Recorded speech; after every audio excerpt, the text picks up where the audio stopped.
శ్రీ లలితా సహస్రనామ స్తోత్రంలోని 558వ నామం కమలాక్ష నిషేవిత. మంత్రస్వరూపంలో శ్రీ కమలాక్ష నిషేవితాయై నమః. ఈ నామాన్ని పరిశీలిస్తే కమలాక్షుని చేత సేవించబడిన తల్లి అనే అర్థం మనకు స్ఫురిస్తుంది.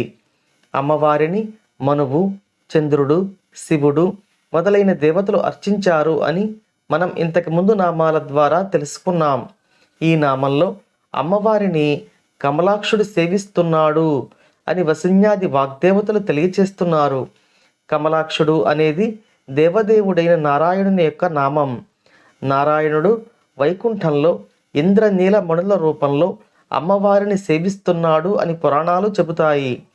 కమలాక్షుడు అంటే నారాయణుడు, నిషేవిత అంటే సంపూర్ణంగా ఆరాధించబడుతున్న తల్లి అని ఈ నామం యొక్క మొదటి అర్థం మనకు తెలియచేస్తుంది.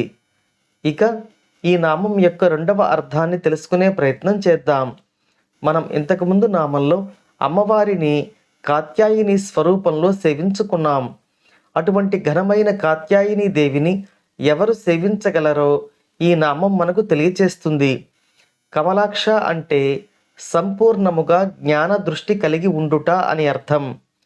కమలాక్ష నిషేవిత అంటే ఎవరైతే బ్రహ్మజ్ఞానమును కలిగి ఉన్నారో వారు మాత్రమే కాత్యాయిని దేవి స్వరూపంలోని అమ్మవారిని ఆరాధించగలరు అని వసిన్యాది వాగ్దేవతలు ఈ నామంలో వివరిస్తున్నారు.